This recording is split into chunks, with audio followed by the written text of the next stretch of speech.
वंदनीय तथागत सम्यक संबुद्ध विश्व रत्न बोधिसत्व डॉक्टर बाबा साहब अम्बेडकर, चक्रवर्ती राजा महान सम्राट अशोक, महात्मा ज्योतिबा फुले, छत्रपति शाहू महाराज, छत्रपति शिवाजी महाराज, माता रमाई, माता भीमाई, माता जिजाऊ, माता सावित्री माई और जिन जिन महापुरुषों ने, महानायिकाओं ने हमारे हक और अधिकार की लड़ाई लड़ी, उन सभी महापुरुषों को, महानायिकाओं को मैं प्रथम त्रिवार नमन करता हूं। मंच पर उपस्थित हमारे आदरणीय धर्मगुरु भंते जी, मंच पर उपस्थित बुद्धिस्ट सोसाइटी ऑफ इंडिया के राष्ट्रीय कोषाध्यक्ष शशिकांत यादव जी, छिंदवाड़ा की हमारी सारी कमेटी,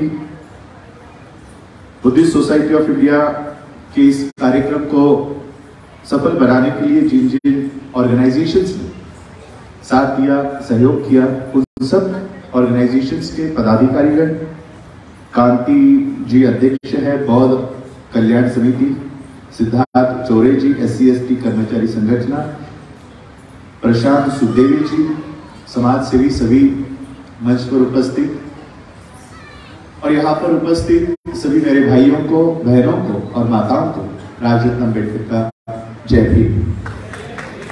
आज हम लोग यहाँ पर धम्म परिषद के लिए इकट्ठा हुए हैं।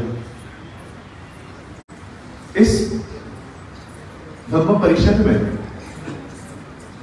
जब तक आपको बाबा साहब अम्बेडकर जी ने आपको बौद्ध क्यों बनाया है, ये जब तक आप लोगों को समझ में नहीं आता, तब तक भारत में बुद्ध का जो धम्म है वो सही मायने में बढ़ नहीं पाएगा। क्योंकि आज की जो पीढ़ी है, यहाँ पर मेरे सामने जो बैठे हैं कुछ लोग मुझे मेरे निवास स्थान पर मिलने के लिए आए, जहां पर मैं ठहरा हुआ था, तो कुछ लोगों ने कहा हम बचपन में बाबा साहब अम्बेडकर जी की दीक्षा में शामिल थे। किसी लोगों ने मेरे पिता के साथ भी काम किया हुआ है, मंच पर भी वो बैठे हुए हैं। लेकिन आज की जो जनरेशन है, मेरी जो जनरेशन है, मेरे जनरेशन के जो लोग हैं, उन्हें जब तक बाबा साहब अम्बेडकर जी ने आपको बौद्ध क्यों बनाया है, ये जब तक पता नहीं चलता, तब तक आप इस बुद्धिस्ट मूवमेंट को इस देश में रिवाइव नहीं कर पाएंगे, चला नहीं पाएंगे।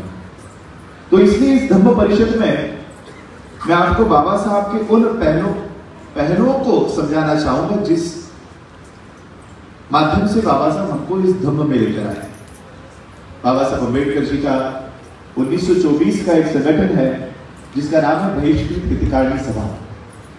बाबा साहब अम्बेडकर जी के जीवन की सबसे पहली ऑर्गेनाइजेशन, सबसे पहला संगठन, और उसका संगठन का ब्रीद वाक्य क्या है पता है आपको?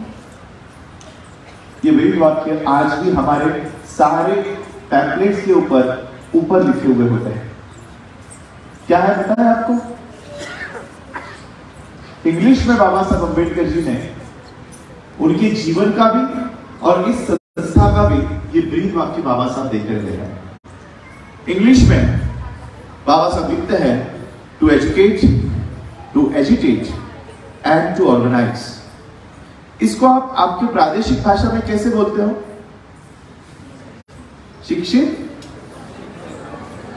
शिक्षित बनो, संघर्ष करो, संगठित रहो। कोई गलती कर रहा हूं मैं इसमें बोलने में? शिक्षित बनो, बाबा साहब ने कभी नहीं कहा, ये हमने कर दिया ट्रांसलेशन, शिक्षित बनो। बाबा साहब ने कभी हमें शिक्षित बनने के लिए नहीं कहा, शिक्षित करने के लिए कहा है, टू एजुकेट। खुद के लिए एजुकेशन मत लो, समाज को एजुकेट करो, और अगर समाज को एजुकेट करोगे तो खुद को भी एजुकेट होना पड़ेगा ना पहले। हमने क्या किया? ट्रांसलेशन कर दिया बाबा साहब के टू एजुकेशन का, टू एजुकेट का, शिक्षित बनो। और वो शिक्षा सिर्फ हमने अपने आप के लिए इस्तेमाल की। ऐसे नहीं कि शिक्षित बनो और शिक्षित करो में टर्म वाइज ज्यादा अंतर नहीं है। बोलोगे क्या है, बनो और करो, इतना ही तो गलत किया हमने। ट्रांसलेशन छोटा सा ही गलती हुआ है, इसमें इतनी बड़ी कोई बात नहीं है। लेकिन बाबा साहब का हेतु ये था, शिक्षित बनो। जो लोग शिक्षित बनो के पीछे जाते हैं वो क्या कर रहे हैं पता है? एसएससी पास करते हैं, एचएससी पास करते हैं, ग्रेजुएशन करते हैं, पोस्ट ग्रेजुएशन करते हैं, नौकरी ले लेते हैं, शादी कर लेते हैं, बच्चे पैदा करते हैं और उस शिक्षा का इस्तेमाल सिर्फ अपने आप तक करते हैं। क्योंकि बाबा साहब ने क्या कहा? शिक्षित बनो, तो मैं बन गया। मैं बाबा साहब के विचारों पे चल रहा हूं, शिक्षित बन गया मैं। लेकिन बाबा साहब ने कभी शिक्षित बनने के लिए नहीं कहा, करने के लिए कहा। शिक्षित करो, ये ट्रांसलेशन जो अपने दिमाग में रखता है वो क्या करता है? वो भी 10वीं पास करता है, वो भी 12वीं पास करता है, वो भी ग्रेजुएट पोस्ट ग्रेजुएट होता है, डॉक्टर होता है, इंजीनियर होता है, और वो उसके दिल में यह होता है कि बाबा साहब ने मुझे शिक्षित करने के लिए कहा है। वो अपनी शिक्षा का इस्तेमाल लोगों को जागृत करने के लिए करता है और एजुकेट करने के लिए करता है। बनो और करो में ज्यादा अंतर नहीं है, लेकिन बहुत बड़ा असर समाज में हो जाएगा जब हम सिर्फ शिक्षित बनने तक बाबा साहब की मूवमेंट करें। बाबा साहब की पूरी लाइफ को अगर आप समराइज वे में देखोगे, उनकी जीवनी को देखोगे, उनके काम करने का तरीका देखिए। बाबा साहब अंबेडकर जी ने ऑर्गेनाइज को बहुत महत्व दिया है, ऑर्गेनाइजेशन को। जब भी बाबा साहब अंबेडकर जी को एजुकेशन करना होता तो पहले वो ऑर्गेनाइजेशन तैयार करते थे, संगठन तैयार करते थे। महाड़ की 14 तालाब का आंदोलन पता है सबको, बताने की जरूरत नहीं है। यह हुआ 1927 में। लेकिन इस आंदोलन को करने से पहले 1924 में बाबा साहब ने बहिष्कृत हितकारिणी सभा बनाई। बहिष्कृत हितकारिणी सभा बनाकर इस सभा के माध्यम से, इस संगठन के माध्यम से बाबा साहब ने छोटी छोटी कॉन्फ्रेंसेस, जिसे हम बैठकें कहते हैं, वो बैठकें की और लोगों को इकट्ठा किया। और 20 मार्च 1927 को बाबा साहब अंबेडकर इन सभी लोगों को, देखिए हम सिर्फ महाड़ के 14 तालाब में आई हुई भीड़ का फोटो देखते हैं, क्या एक रात में आई होगी वो भीड़? क्या आज यहां पर बैठे हुए लोग सिर्फ एक एसएमएस पे आए हैं क्या? इसके लिए आप लोगों ने महीने भर, 2 महीने भर काम किया होगा। 50,000 लोग थे उस समय, जब बाबा साहब के पास कोई मीडिया नहीं था, कोई फेसबुक, सोशल मीडिया कुछ नहीं था। तब बाबा साहब 50,000 से भी ज्यादा लोगों को इकट्ठा किए 20 मार्च 1927। एक रात में नहीं आए होंगे ये लोग। 1924, 1925, 1926 और 1927 के मार्च महीने तक बाबा साहब ने लगभग 4 साल छोटी मीटिंगें ली और बाबा साहब ने 20 मार्च 1927 को इन लोगों को इकट्ठा करके महाड़ के 14 तालाब का आंदोलन खड़ा किया। महाड़ के 14 तालाब में लोग आए। अब महाड़ के 14 तालाब का आंदोलन सबको पता है किस चीज के लिए है? किसके लिए है ये आंदोलन? पानी पीने के लिए। जिस महामानव ने ये आंदोलन किया, उन्होंने महाड़ एज अ सत्याग्रह, ये ऐसे लिखा हुआ है, ये राइटिंग एंड स्पीचेस में है। हम समझते हैं बाबा साहब अंबेडकर जी ने पानी पीने के लिए आंदोलन किया, लेकिन जिसने किया वो खुद पहली लाइन में लिखता है, मेरा आंदोलन पानी पीने का नहीं है। क्या हम बाबा साहब की मूवमेंट खड़ी करने की बातें कर रहे हैं? हमें खुद को पता नहीं बाबा साहब की मूवमेंट क्या है। 1924 में ही बोले कमीशन ने सारी म्युनिसिपैलिटी, सारे जो तालाब है, कुएं हैं, ये सबके लिए खुले कर दिए थे 1924 में। तो 1927 में आंदोलन करने का कोई मतलब है? जब तुमको कानूनी अधिकार मिल ही गए हैं तो कोई आंदोलन करेगा? नहीं करेगा। इसका मतलब बाबा साहब आपको पानी पीने के लिए नहीं लेके जा रहे थे, क्योंकि वो अधिकार तो 24 में मिल गया था। बाबा साहब ने देखा 1924 में ये बिल पास हो गया है, सारे पानी पीने के तालाब, कुएं जो सरकार की निगरानी से होते हैं, सरकार के पैसे से, उस समय ब्रिटिश सरकार की, उन्होंने खुले कर दिए हैं।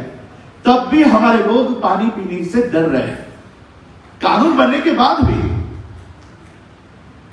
कानून बनने के बाद भी ये लोग उस तालाब पर नहीं जा रहे, उस तालाब पर नहीं जा रहे। अपने अधिकार, मानव अधिकार है हमारा, वो भी ये लोग लेने से डर रहे। बाबा साहब उस केस में लिखते हैं, अजीब बात है कि जो लोग उस पानी, आपके जानवरों में, आपके, मैं ब्राह्मणों के नहीं बोल रहा हूं,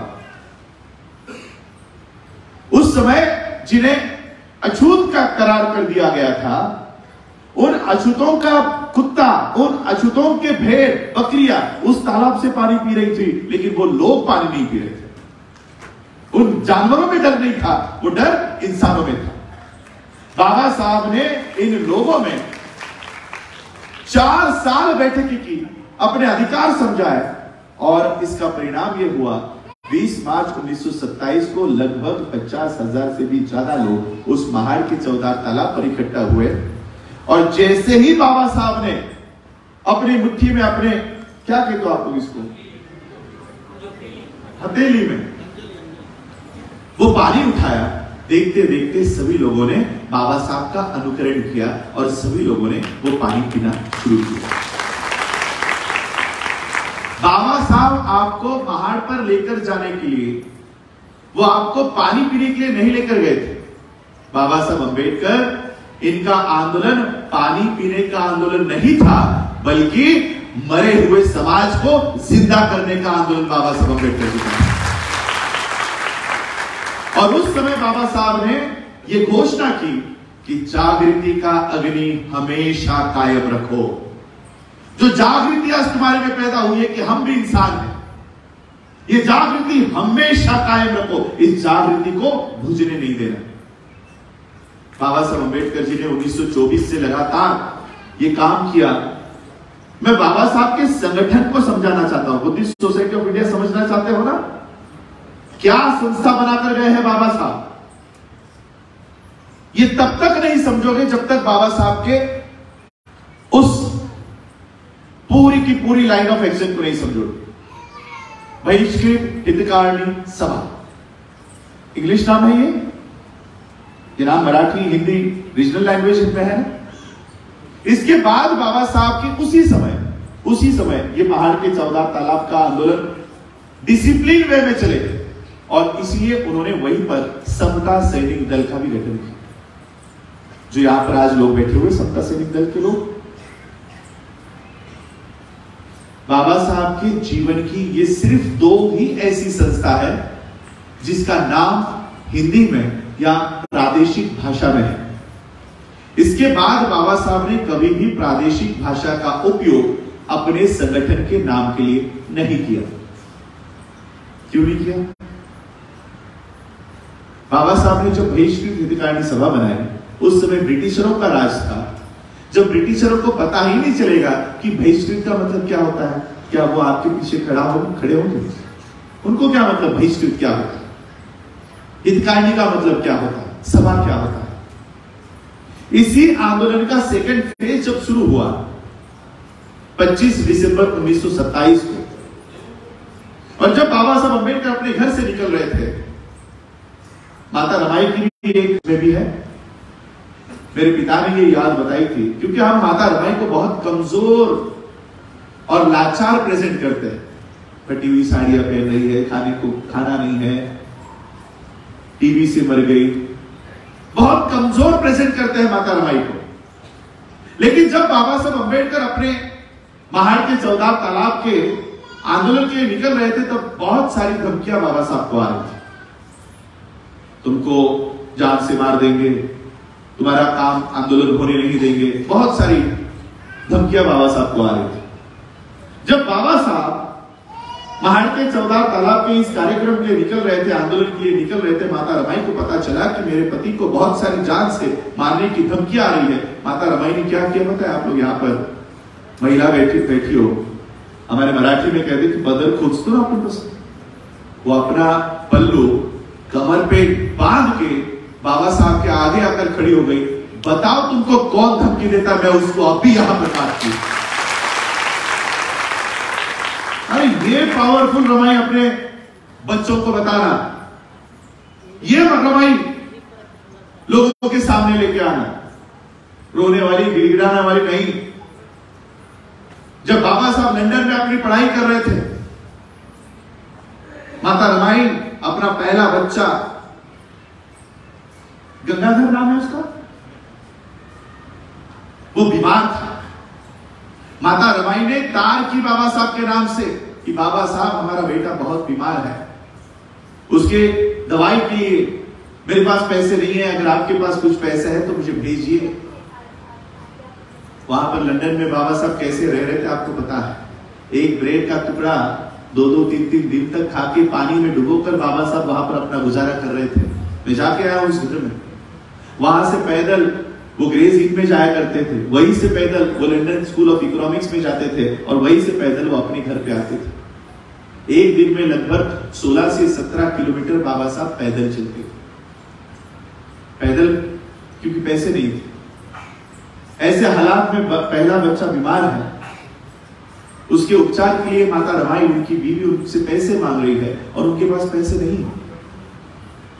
उन्होंने चिट्ठी में लिखा कि रामू, बाबा साहब अपने पत्नी को प्यार से रामू कहते थे, बाबा साहब लिखते कि रामू मेरे पास भी पैसे नहीं है, मैं एक ब्रेड का टुकड़ा खा के दिन गुजार रहा हूं, अगर हमारा बच्चा नहीं बच सकता तो हमें उसे जाने देना चाहिए। एक बाप अपने पहले बेटे के लिए ये शब्द इस्तेमाल करता है कि अगर वो नहीं बच सकता तो हमें उसे जाने देना चाहिए। माता रमाई को ये बात पता चली कि मेरे पति वहां पर अकेले एक ब्रेड के टुकड़े पर गुजारा कर रहे हैं। उसके बाद बाबा साहब के लिए उन्होंने एक पैसे की उनके पीछे तकरार नहीं की। और जब बाबा साहब इस हालत में रह रहे, ये बात पता चली, माता रमाई सुबह उठकर गोबर के उपले बनाकर सूरज उगने से पहले वो मार्केट में दे आती थी, ताकि किसी को पता ना चले कि जो बैरिस्ट्री की पढ़ाई करने के लिए गया है उसकी बीवी गोबर का उपले बना रही। और ये पैसे इकट्ठा करके भारत की पहली माता रमाई